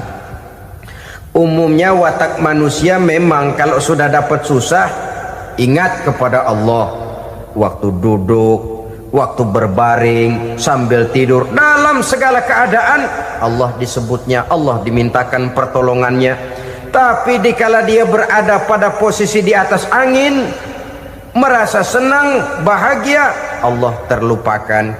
Saudara-saudara kaum muslimin, itu yang ketiga. Yang keempat, at-takfiru li sayyiatihi. Orang yang melaksanakan puasa sunnah itu diampuni segala dosa dan kesalahan yang telah dilakukannya. Dan yang kelima, at-tad'ifu li hasanatihi, diberikan balasan yang berlipat ganda dari segala kebaikan yang dikerjakannya. 1 berbalas 7, 7 bisa berbalas 10, 10 masih berbalas 100, masih ditambah dengan wallahu yudha'ifu liman yasha. Allah melipat gandakan pahala orang-orang yang dikehendakinya. Maka carilah satu kebaikan yang apabila kita kerjakan, dosa akan dihapus dan nilai pahalanya menjadi berlipat ganda. Satu kali kita bekerja, 2-3 pulau bisa kita raih dan kita jangkau. Yang keenam, orang yang melaksanakan puasa sunnah di bulan Zulhijjah, at-tashil li sakarati mautihi, diberikan kemudahan pada saat menghadapi sakaratul maut. Maut a mysterious problem. Dia adalah pintu yang setiap orang pasti akan memasukinya. Bahwa mati adalah mati, itu semua kita tahu. Tapi hakikat orang pada saat menghadapi mati itu kan berbeda-beda. Ada yang matinya itu gampang sekali, persis orang tidur saja, tidak nampak gelisah, tidak bikin susah yang hidup, tidak gelimpangan di tempat tidur, persis seperti orang mau tidur saja. Ada yang sulit sekali menghadapi sakaratul maut, gelimpangan di tempat tidur, bikin bingung orang yang nunggu. Kadang-kadang seperti kerbau digorok lehernya. Saudara-saudara, sulit menghadapi sakaratul maut. Oleh karena itu Rasulullah sallallahu alaihi wasallam sering beliau itu kalau berdoa membaca Allahumma hawwin alayya fi sakaratil maut. Ya Allah, mudahkan saya di dalam menghadapi sakaratul maut. Rasulullah saja, saudara, orang yang ibadahnya paling banyak, orang yang hatinya paling bersih, orang yang akhlaknya paling luhur, masih berdoa semacam ini, mohon dimudahkan oleh Allah agar mudah menghadapi sakaratul maut. Apalagi kita, terus terang kita ini paling-paling kelas muhtalid, bangsa sama pahala mau sama dosa doyan. Lebih perlu lagi menghadapi sakaratul maut, sehingga apabila malaikat maut datang menjemput nyawa kita, dimudahkan, jangan dibikin sulit, supaya mudah. Jadilah orang baik-baik. Biasanya kalau banyak yang mati, malaikat maut juga kali main-mainin dulu tuh orang, kutak-katik, ditakut-takutin dan segala macam. Saudara hadirin yang saya hormati, maka menghadapi sakaratul maut ini merupakan kunci. Apakah seseorang bisa husnul khatimah atau bisa su'ul khatimah? Salah satu jalan untuk memudahkan diri menghadapi sakaratul maut, melaksanakan puasa sunnah di bulan Zulhijjah ini. Yang ketujuh, ad-diya'u li zulumati qabrihi, diberikan terang di alam kuburnya. Kubur, saudara tahu, saudara tentu sering lihat orang dimasukkan ke liang lahat, ditutup dengan papan, dinding ari kata kita di kampung, lalu diuruk lagi dengan tanah. Dalamnya liang lahat, gelapnya liang lahat, gelapnya diuruk dengan tanah, gelapnya di dalam kubur, tiga gelap yang menjadi satu. Bapak moyangnya gelap.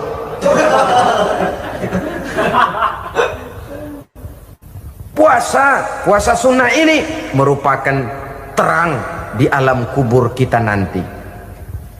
Yang kedelapan, at-tasqil limizanihi, diberikan keringanan pada timbangan di hari akhirat nanti. Bahwa setelah dibangkitkan dari kubur, setiap kita akan menghadapi perhitungan, akan ditimbang segala macam kebaikan dan segala macam kejahatan yang pernah kita lakukan di dalam kehidupan. Orang yang melaksanakan ibadah puasa sunnah, at-tasqilu limizanihi, diberikan keringanan timbangan hari akhiratnya nanti. Yang kesembilan, an-najah minal bala, diberikan keselamatan dari segala macam bencana. Dan yang ke-10, as-su'ud ala darajatihi, diberikan ketinggian, naik derajatnya, derajat di dunia, lebih-lebih lagi derajat di akhirat nanti. Ini keutamaan yang diberikan Allah Subhanahu wa ta'ala kepada mereka yang melaksanakan ibadah puasa 10 hari di bulan Zulhijjah menurut penjelasan sebagian dari para ulama kita. Jadi setelah puasa Muharram ada lagi puasa Zulhijjah. Kemudian puasa sunnah yang ketiga, puasa sunnah pada hari Senin dan hari Kamis. Apa sumber hukumnya? Diriwayatkan oleh Imam Muslim dari Abi Qatadah, Rasulullah Shallallahu Alaihi Wasallam ditanya tentang puasa pada hari Senin. Kenapa Rasul melakukan itu? Beliau menjawab, zalika yaumu wulidtu fihi wa yaumu bu'istu au unzila alayya fihi. Hari Senin itu adalah hari di mana aku dilahirkan dan hari di mana aku dibangkitkan. Wahyu pertama turun kepadaku pun pada hari itu. Maka sunnah melaksanakan puasa pada hari itu.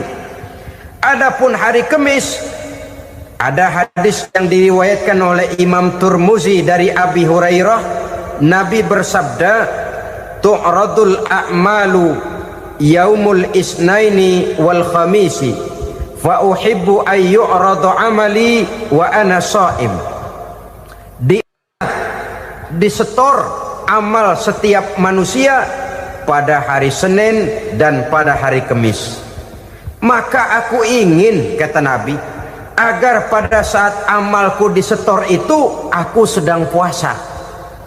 Jadi malaikat itu menurut riwayat ini mencatat dan menyetorkan catatan amalan seseorang pada hari Senin, hari Kamis. Tiap hari Senin amalan kita disetor oleh malaikat. Catatan terakhir tentu yang sedang kita kerjakan, sehingga yang masuk daftar, saya tinggalkan orang ini, dia sedang puasa, karena naik catatan amalnya pada hari Senin. Kamis diangkat lagi, catatan paling akhir, saya tinggalkan orang ini, dia sedang puasa. Itu makna fa uhibbu ayyurada amali wa ana shaim. Aku senang kalau pada saat amalku disetor, catatan paling akhir aku lagi puasa. Satu keistimewaan. Alangkah celaka tiap amalan disetor kita sedang berbuat jahat. Senin, Kemis, teler, mabok, judi. Tiap amalan disetor, catatan akhirnya saya tinggalkan si fulan lagi teler. Laporan Senin.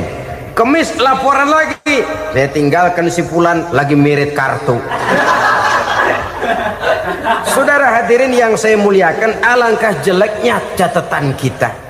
Oleh karena itu sunnah puasa pada hari Senin dan hari Kamis. Ini amalan sunnah, saudara-saudara. Dan oleh karena ini amalan sunnah, sebagian ulama memberikan penjelasan, walaupun lupa niat, kalau sudah malam itu lupa niat, boleh niatnya sudah siang puasa sunnah ini, dengan catatan dari pagi belum makan apa-apa. Malam saudara lupa, tahu-tahu ingat ini hari Senin, ini hari Senin, dah jam 10, niatlah jam 10 itu, sah puasanya asal dari pagi belum makan apa-apa. Tapi kalau sudah dapat 2 piring baru niat jam 10, itu lain, ngojek namanya. Jadi puasa sunnah yang ketiga, puasa pada hari Senin dan hari Kamis. Yang keempat, puasa jenis sunnah yang keempat, puasa 6 hari di bulan Syawal. Diriwayatkan oleh Imam Muslim dari Abi Ayyub bahwa Nabi bersabda, man shoma ramadhana summa atba'ahu sittan min Syawal kana kasyamid dahri. Barang siapa yang berpuasa di bulan Ramadan kemudian diikutinya dengan 6 hari di bulan Syawal, maka dia seolah-olah seperti orang yang berpuasa 1 abad lamanya. Allahu Akbar. Demikian besar keuntungannya. 6 hari di bulan Syawal sama dengan orang yang berpuasa 1 abad lamanya. Ini fadailul a'mal, saudara-saudara. Jangan diartikan karena menang sudah puasa 6 hari bulan Syawal, Ramadan tahun depannya lantas nggak puasa. Kenapa? Ukurannya sudah 1 abad. Bukan itu pengertiannya. Ini mendorong orang memberikan ganjaran pahala yang sedemikian besar. 6 hari setelah Ramadan, artinya di bulan Syawal. Tidak pada hari pertama Syawal, karena haram hukumnya berpuasa pada hari fitri itu. 6 hari di bulan Syawal. Tinggal lihat yang mampunya saja. Boleh berurutan, boleh tidak berselang-seling, boleh. Asal saja jumlahnya 6 hari selama masih bulan Syawal itu. Hari ini 3 hari lagi, 4 hari lagi, diselang-seling atau berurutan, itu juga lebih baik. Puasa sunnah 6 hari daripada bulan Syawal. Kemudian yang kelima, puasa sunnah 3 hari pada setiap bulan. 3 hari pada setiap bulan. Diriwayatkan oleh Imam Bukhari dan Muslim dari Abi Hurairah. Abi Hurairah bercerita, "Ausani khalili sallallahu alaihi wasallam bisalasin." Kekasih saya Rasulullah berwasiat kepada saya, memesankan benar-benar kepada saya untuk melaksanakan 3 amalan yang terpuji. Pertama, siyamu salasati ayyamin min kulli syahrin. Puasa 3 hari dalam setiap bulan. Ini wasiat yang pertama. 3 hari pada setiap bulan. Tidak peduli bulan apa saja. Dalam artian ya bulan menurut perhitungan Islam ya. Muharram, Safar, Rabiul Awal, Rabiul Tsani, Jumadal Ula, Jumadil Akhir, Rajab, Sya'ban, Ramadan, Syawal, Zulqa'dah, Zulhijjah dan selanjutnya. 3 hari pada setiap bulan. Tanggalnya tanggal berapa saja. Lebih utama pada yang disebut Yaumul Bid, yaitu hari-hari di mana bulan menunjukkan purnama. Tanggal 13, tanggal 14 dan tanggal 15 pada setiap bulannya itu disunahkan melaksanakan puasa. Itu wasiat pertama, puasa 3 hari pada setiap bulan. Wasiat yang kedua, waraqatai duha, melaksanakan sholat duha sekurang-kurangnya 2 rakaat. Itu wasiat yang dipesankan benar kepada saya, kata Abi Hurairah. Pertama, puasa 3 hari pada setiap bulan. Yang kedua, usahakan jangan meninggalkan 2 rakaat minimal daripada sembahyang duha. Kita tahu sembahyang duha itu sembahyang sunnah di waktu pagi seketika matahari naik sepenggalahan. Sekurang-kurangnya 2 rakaat, sebanyak-banyaknya 8 rakaat. Di antara fadilah atau keutamaan daripada sholat duha ini yaitu menyangkut masalah rezeki dan usaha. Kemudian wasiat yang ketiga, wa an utira qabla an anama. Beliau sangat berwasiat kepada saya untuk sholat witir sebelum tidur. Artinya sholat malam sebagai amalan sunnah di dalam kehidupan kita. Jadi saudara-saudara, dalam hidup ini kita akan selalu berbentur dengan keperluan. Kalau pada satu saat kita sudah sampai kepada tahap berpikir ini keperluan saya, tentu hal-hal semacam ini akan kita kerjakan.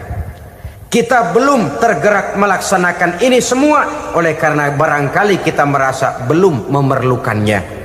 Karena itu marilah kita berusaha di samping melaksanakan puasa yang wajib juga melaksanakan puasa yang sunnah di dalam kehidupan kita. Ini jenis puasa-puasa yang sunnah. Kemudian yang kedua, ada macam puasa yang disebut puasa nazar. Hukum pelaksanaannya wajib apabila nazarnya sudah terwujud. Puasa nazar, puasa yang dikaitkan dengan suatu persoalan. Umpamanya, kalau saya lulus ujian, saya akan puasa 1 minggu lamanya. Begitu ujiannya ternyata lulus, dia wajib bayar nazarnya. Puasa 7 hari, tidak lagi sunnah tapi wajib karena dia nazarkan. Asal saja tidak sah nazar kepada yang makruh apalagi kepada yang haram. Umpamanya nazar kalau tembus 6 nomor mau puasa 3 hari.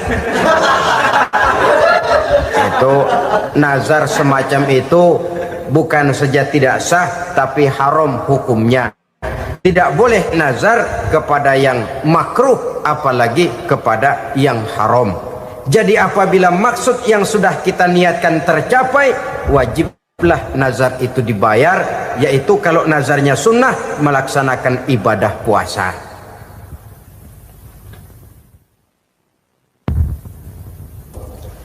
Jenis puasa yang ketiga kita kenal dengan puasa wajib, dan ini kita laksanakan pada bulan suci Ramadan.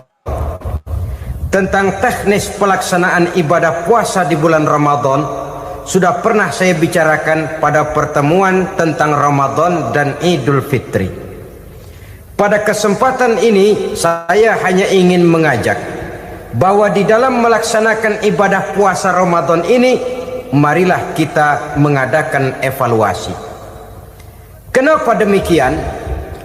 Barangkali secara jujur, walaupun agak berat, saya masih harus berkata, masih banyak di antara kita umat Islam yang di dalam melaksanakan suatu ibadah terjebak dalam rutinitas ritual.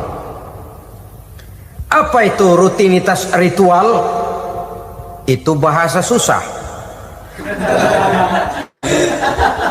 Berhubung saya tidak ingin bicara yang susah-susah, kita bicara yang mudah-mudah saja.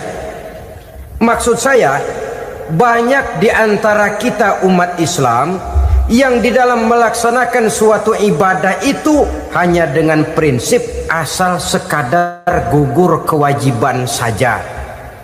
Akibatnya, sampai sejauh mana ibadah itu berhasil membentuk kepribadian diri kita, kita jarang mengadakan evaluasi dan penilaian. Solat yang penting gugur kewajiban, puasa yang penting sudah gugur kewajiban, haji yang penting sudah gugur kewajiban. Maka jangan heran kalau itu yang jadi prinsip, ibadah lantas tidak punya dampak dalam membentuk kepribadian diri. Banyak orang yang rajin sholat tapi munkarnya jalan terus, sampai kadang-kadang kita bingung, yang sembahyang dia, yang nyolong dia. Puasanya kelihatannya tekun tapi tidak punya kepekaan sosial. Sama yatim piatu bersifat masa bodoh, sama fakir miskin malah gemes. Tidak lantas tumbuh kepekaan sosial walaupun dia sudah ikut merasakan tidak enaknya lapar dan haus.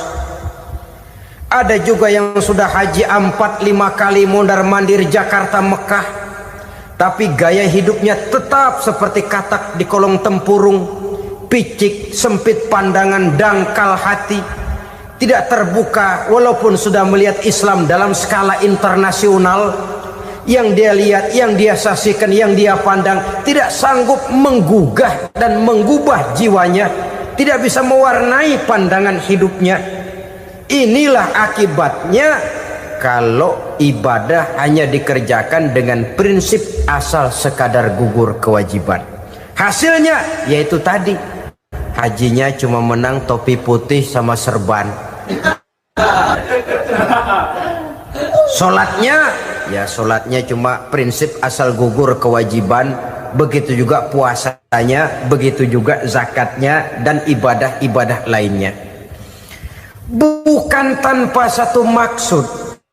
Jikalau Allah Subhanahu wa taala memerintahkan kita melaksanakan ibadah puasa di bulan suci Ramadan, bahkan maksud itu sangat pada penghujung ayat yang memerintahkan kita puasa. Ya ayyuhallazina amanu kutiba alaikumus syiyam kama kutiba alal ladzina min qablikum la'allakum tattaqun. Orang yang beriman diwajibkan atas kamu berpuasa, telah diwajibkan juga kepada orang-orang yang sebelum kamu, la'allakum tattaqun, agar kamu dengan puasa itu menjadi manusia yang bertakwa kepada Allah Subhanahu wa taala. Dengan kata lain, berhasil atau tidak puasa Ramadan kita ini akan nampak takwa kita meningkat atau tidak setelah kita melaksanakan ibadah puasa. Sehingga kalau orang mengatakan Ramadan itu merupakan month of training, bulan latihan, keluar latihan tentu harus semakin naik dan baik gaya kehidupan kita. Jadi tujuan utama daripada pelaksanaan ibadah puasa adalah untuk membentuk manusia yang bertakwa. Nah, takwa itu kata Imam Qusairi hurufnya ada 4. Ta, qaf, wawu, ya. Masing-masing huruf ini simbol dari pribadi orang yang bertakwa, bina dan dibentuk oleh pelaksanaan puasanya. Mari kita lihat. Huruf ta adalah lambang dari sifat tawadhu, rendah hati. Orang yang bertakwa, orang yang tidak mempunyai sifat sombong. Puasa menanamkan kita kesadaran terhadap kelemahan, terhadap keterbatasan, terhadap segala ketidakmampuan yang kita miliki. Ya Allah, baru sehari nggak kena makan, nggak kena minum, sudah begini lemesnya. Puasa memang, kalau pagi orang masih sehat, masih terdorong oleh sahur, siang masih lumayan, tapi zuhur ke atas biasanya mulai sikap lemah manusiawi, keterbatasan kekuatan biologis itu mulai nampak. Dari sini tanam satu kesadaran. Kalau begitu apa yang mau disembuhkan di hadapan Allah? Kaya, siapa sih orang paling kaya? Ilmu, siapa sih orang paling pintar? Pangkat, siapa sih orang paling tinggi jabatannya? Dari sifat semacam ini lahir introspeksi, rasa mawas diri, timbul sifat tawaduknya, rendah hatinya, tidak melonjak menjadi angku dan sombong lantaran sedikit kemampuan dan kekuatan yang dimilikinya. Lalu untuk sikap yang lebih jauh, terwujudlah, terbentuklah apa yang dinamakan stabilitas temperatur batin. Orang tetap konstan menjaga nilai-nilai idealisme yang pernah dimilikinya. Dia mulai dengan adil, dia berjalan tetap dengan keadilan, dan dia berakhir juga tetap dalam keadilan. Jangan mulainya adil, tengahnya setengah adil, di akhirnya malah zolim sama sekali. Ini tidak punya stabilitas temperatur batin. Kan banyak orang begitu toh. Mulanya benar, belakangan mau benar sendiri. Mulanya sudah rela berkorban buat kepentingan orang banyak, belakangan malah selalu mengorbankan kepentingan orang banyak. Waktu di bawah rajin baca ayat kursi, dapat kursi lupa ayat. Stabilitas temperatur batin tertipu oleh perasaan seolah-olah situasi dan kondisi sudah serba memungkinkan, sudah serba menguntungkan. Orang yang dibentuk pribadinya oleh pelaksanaan ibadah puasa, dia sadar apapun keberhasilannya, apapun kedudukannya, apapun nilai kekayaannya, itu cuma sebagian kecil sekali dari apa yang ada pada zat Allah Subhanahu wa ta'ala. Hati tidak takabur, sesuai dengan namanya takabur dari kalimat takabbaro ya takabbaru, membesar-besarkan diri. Orang yang suka membesar-besarkan diri, orang yang tidak yakin bahwa dirinya orang besar, lalu dibesar-besarkan dirinya. Sebenarnya itu sudah satu sikap di mana dia tidak percaya kepada diri sendiri. Dirinya sebenarnya bukan apa-apa, cuma ingin dianggap besar, lalu dibesar-besarkan. Takabbur namanya. Puasa sekali lagi melatih kita menanamkan kesadaran akan kelemahan dan keterbatasan kita sebagai makhluk. Itu sikap tawadhu. Fir'aun, saudara tahu Fir'aun, lama-lama dia jadi raja, lupa diri dan lupa daratan, melonjak menjadi angku dan sombong sampai kepada puncak kekurang ajarannya, memproklamirkan dirinya menjadi Tuhan. Hitler juga begitu. Pendeknya orang manakala tidak ada kesadaran tentang dari mana segalanya berasal dan kemana segalanya akan kembali, dia mudah out of control. Kalau sudah out of control, maka dia akan melakukan perbuatan yang melampaui batas. Itu yang pertama. Jadi orang takwa, orang yang rendah hati, salah satu tujuan daripada pelaksanaan ibadah puasa menanamkan sikap rendah hati. Dari sikap rendah hati ini yang timbul lalu apa? Kepekaan sosial. Kalau saya puasa, saya sudah merasakan bagaimana tidak enaknya lapar. Saya sudah merasakan bagaimana tidak enaknya haus. Tapi bagaimanapun saya lapar cuma sebentar, saya haus cuma sebentar. Selesai maghrib lapar saya hilang, haus saya hilang. Bagaimana yatim piatu, orang-orang tua jompo yang perlu santunan, orang-orang miskin yang terkapar di kolong-kolong jembatan, yang tiap hari merasakan perasaan seperti ini tanpa tahu kapan hidup dan nasibnya akan berubah, tidur beratapkan langit berselimut koran. Kalau demikian saya ini beruntung. Kalau demikian apa yang bisa saya lakukan untuk mereka? Kepekaan sosial ini lalu timbul dalam apa yang orang sekarang namakan solidaritas kesetiakawanan sosial. Hidup tidak hanya untuk kepentingan diri dan perutnya sendiri saja, tapi mau menolong, mau membantu orang yang memang memerlukan bantuan dan pertolongan itu sendiri. Jangan setelah tahu lapar tidak enak, haus tidak enak, tapi kita tidak mau tenggang rasa, tidak mau timbang rasa. Begini loh tidak enaknya lapar, begini loh tidak enaknya haus. Ini terjadi pada diri saya masih mampu, masih berbuka puasa. Bagaimana yang tiap hari merasakan seperti ini?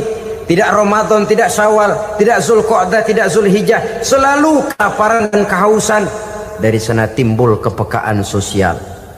Lalu lahirlah sikap pemurah, dermawan, mau menoleh ke kiri dan ke kanan. Bahkan Al-Quran itu sampai mengancam betul. Ara'aita allazi yukadzibu bid-din fadzalika allazi yad'ul yatim wa la mendustakan agama. Islam mendustakan Islam. Salat dia tapi mendustakan salat. Puasa dia tapi mendustakan puasa. Siapa mereka itu? Fadzalika allazi yad'ul yatim. Merekalah orang-orang yang meninggalkan anak-anak yatim. Wa la yahuddu ala ta'amil miskin, dan tidak pernah memberi pertolongan, tidak memerintahkan memberi makan kepada fakir miskin, walaupun dia berada pada posisi dan kondisi yang memang dia mampu. Nah, kalau dia tidak mampu itu lain soal. Dia mampu, dia tahu, dan dia diam saja. Itu termasuk yukadzibu biddin, orang-orang yang mendustakan agama. Berlindung kita kepada Allah, jangan sampai termasuk ke dalam kelompok itu. Yang kedua saudara, huruf takwa itu qaf. Qaf adalah lambang dari sifat qanaah.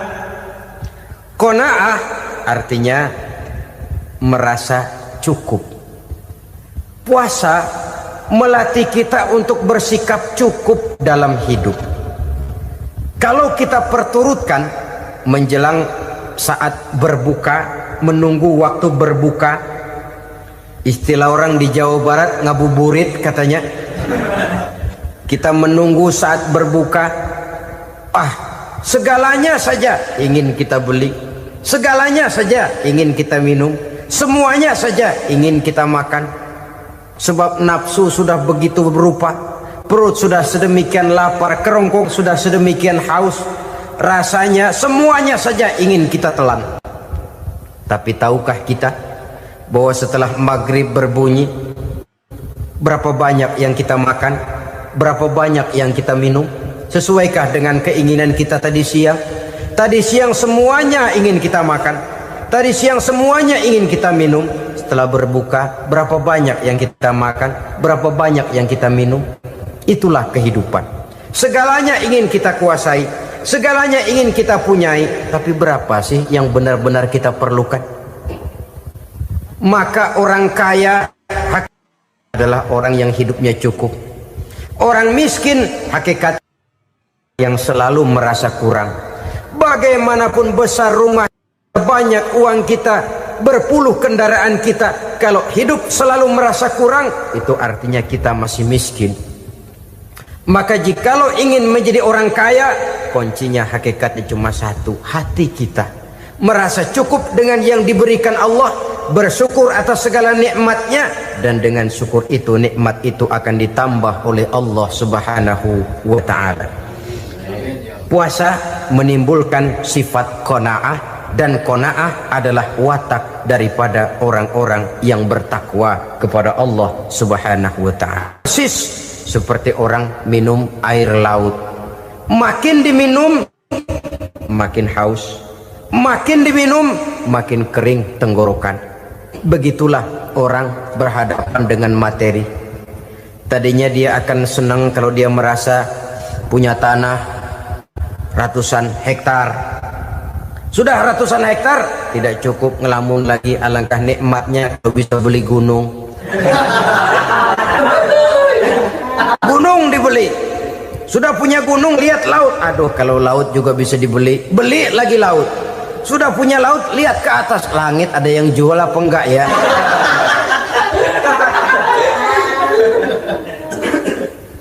Seperti orang berhadapan dengan air laut yang makin diminum makin membuat kita haus dan makin kering tenggorokan ini. Maka itu harus dihentikan. Sikap untuk menghentikan itu tidak lain adalah dengan sifat qanaah itu tadi, merasa cukup dengan apa yang diberikan Allah, mensyukuri nikmatnya. Itu yang kedua. Yang ketiga, pada kalimat takwa ada huruf wawu. Wawu adalah simbol dari sifat wara dengan ain. Wara, orang yang terpelihara dirinya baik dari yang syubhat, lebih-lebih dari yang haram. Syubhat, saudara tahu, barang yang remeng-remeng. Tapi sungguh pun remeng-remeng, kira-kira prosentasenya 70-30. 70% haram, 30% kemungkinan halalnya. Maka yang syubhat lebih baik dijauhi daripada diambil. Orang yang punya kepribadian wara, dirinya terpelihara, jangankan dari yang haram, dari yang syubhat saja dia sanggup menjaga dan memelihara dirinya. Oleh karena itu saya heran kalau orang di bulan Ramadan dia sanggup menjaga diri di waktu siang dari jenis makanan yang halal, dari jenis minuman yang haram. Ada tahu nganggur di meja siang, enggak dia makan. Ada air teh nganggur di meja siang, enggak dia makan. Padahal itu jenis makanan dan minuman yang halal. Tapi ketika datang maghrib, dia berbuka dengan makanan yang dibeli dari uang yang dihasilkan dengan cara yang haram. Bukankah itu sesuatu yang terbalik? Bukankah dengan demikian sudah tidak lagi menimbulkan sikap yang bisa memelihara dan menjaga kepribadian diri? Orang yang membiasakan diri terpelihara dari yang syubhat apalagi yang haram, maka baik yang dipakainya, yang diminumnya, yang dimakannya terdirilah dari barang-barang yang baik yang dihalalkan oleh agama. Wara. Kemudian yang keempat, pada huruf kalimat takwa ada huruf yakin. Huruf ya simbol dari sifat yakin. Orang yang puasa dibentuk kepribadiannya mempunyai satu keyakinan yang tangguh, dan keyakinan adalah ciri daripada orang yang takwa. Kita lihat yang dipanggil melaksanakan ibadah puasa ini kan iman. Karena memang sulit untuk melaksanakan puasa kalau tidak iman yang jadi dasar. Setidaknya seperti sudah pernah saya sampaikan, ibadah puasa ini memang sulit terkena penyakit show. Kalau kita sholat barangkali terangsang karena kelihatan orang lain. Kalau kita pergi haji mungkin jadi sugesti karena orang banyak tahu. Kalau kita bayar kita jadi terangsang karena banyak orang lihat. Tapi kalau sudah puasa, puasa itu kan yang tahu cuma kita dan Allah saja. Ya kita sholat, orang lain lihat, kita jadi rada semangat. Kita pergi haji, orang lain banyak ngantar, kita semangat. Kita bayar zakat, orang lain banyak saksikan, kita bersemangat. Tapi kita puasa, siapa yang mau nyaksiin kita puasa?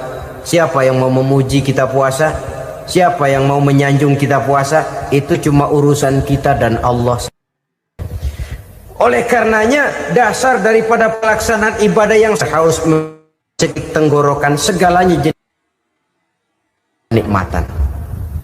Tidak ada kerja yang lebih indah selain kerja yang didasarkan kepada satu keyakinan bahwa yang kita kerjakan itu adalah sesuatu yang benar.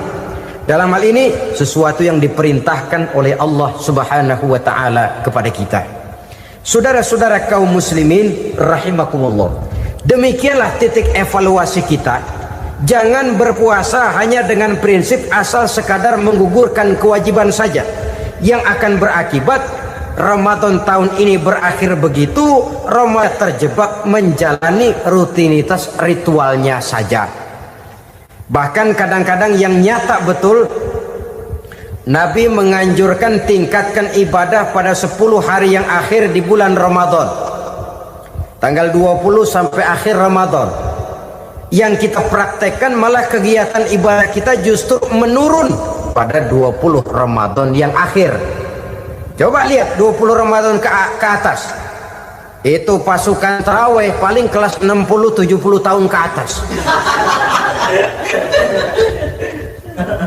Kemana yang lain sudah berpikir menghadapi lebaran, berpikir pulang mudik, berpikir macam-macam. Akibatnya konsentrasi ibadah lalu buyar. Dianjurkan Rasul tingkatkan ibadah pada 10 hari yang terakhir. Kita malah makin ke akhir makin lancip.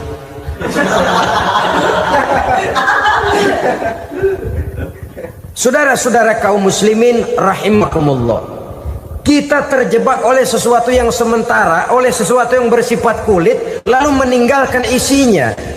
Padahal jikalau kita tidak mengisi Ramadan dengan kegiatan ibadah, berarti kita tidak keluar dari Ramadan dengan jiwa yang baru yang sudah ditempa oleh pengalaman ibadah di bulan Ramadan.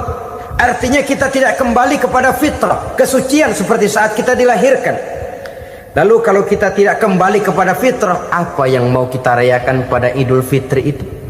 Di mana letak kegembiraan kita? Di mana letak kebahagiaan hati? Kembalikah kita kepada fitrah? Tidak. Benarkah puasa yang kita kerjakan? Kelihatannya juga tidak. Adakah dampak dari pelaksanaan ibadah dalam pribadi kita? Tidak. Kadang-kadang Ramadan selesai malah teriak merdeka.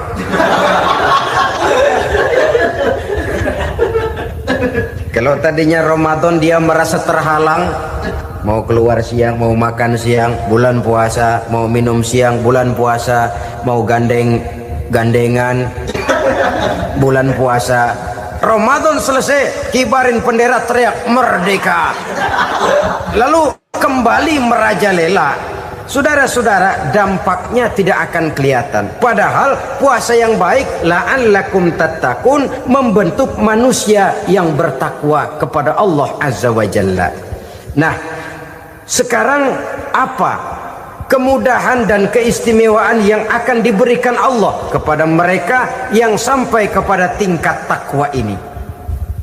Al-Quran menjelaskan, pertama, may yattaqillaha yaj'al lahu makhraja. Barang siapa yang bertakwa kepada Allah Subhanahu wa taala, maka dia akan diberikan makhraja. Makhraja itu jalan keluar dari segala macam kesulitan. Jalan keluarnya ada saja. Menurut ukuran kemampuan dia tidak mungkin, mustahil, tidak bisa, mana mungkin. Tapi pada waktunya ada saja jalan keluarnya. Termasuk jenis yang yaj'al lahu makhraja. Orang yang bertakwa kepada Allah selalu diberikan jalan keluar dari segala kesulitan yang dihadapinya. Siapa sih orangnya yang tidak pernah sulit dalam hidup ini? Siapa orang yang tidak pernah mengalami kesulitan? Tapi kadang orang menilai, itu kelihatannya hidupnya enak aja ya, kayaknya nggak pernah mengalami kesulitan. Sebenarnya bukan tidak pernah mengalami kesulitan, Allah selalu memberikan jalan keluar dari segala kesulitan yang dihadapinya. Lah kalau Allah yang memberikan jalan keluar, tentu sangat mudah sekali. Orang yang bertakwa diberikan jalan keluar dari segala macam kesulitan. Satu. Yang kedua, wa yarzuqhu min haitsu la yahtasib.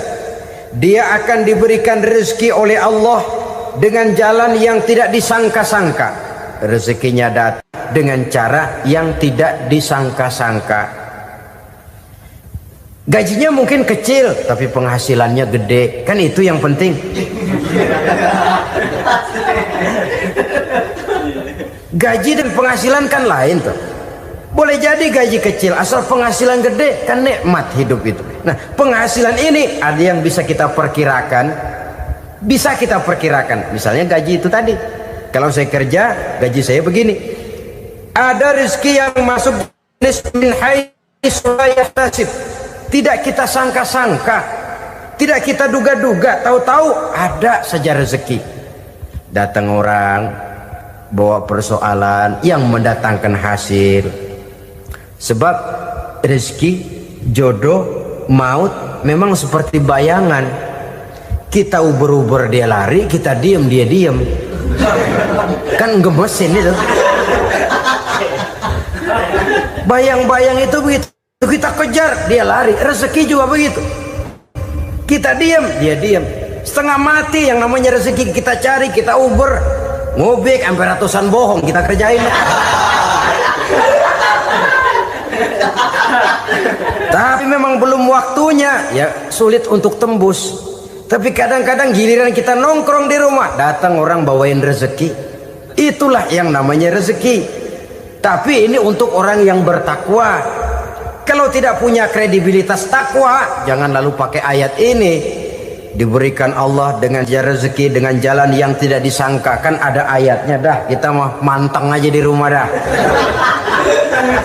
Ntar juga tuh rezeki datang.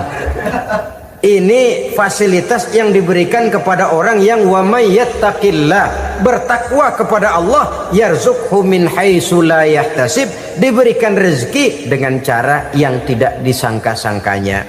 Maka kadar ketakwaan jangan membuat kita buruk sangka. Tuh orang ya nggak kemana-mana, duitnya ada aja. Kalau dia takwa, Allah berikan jalan keluar.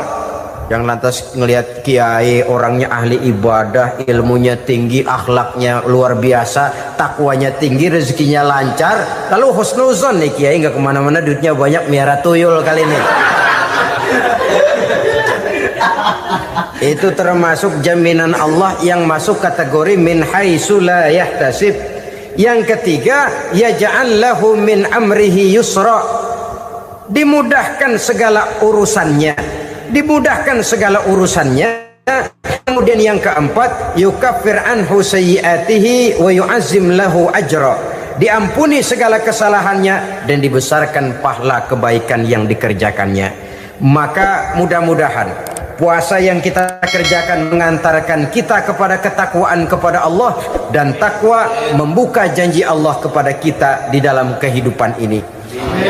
Inilah saja yang kita bicarakan pada pertemuan ini. Mudah-mudahan ada manfaatnya. Terima kasih atas segala perhatian. Mohon maaf atas segala kekurangan. Usikum wa nafsi bitaqwallah. Wassalamualaikum warahmatullahi wabarakatuh. Waalaikumsalam.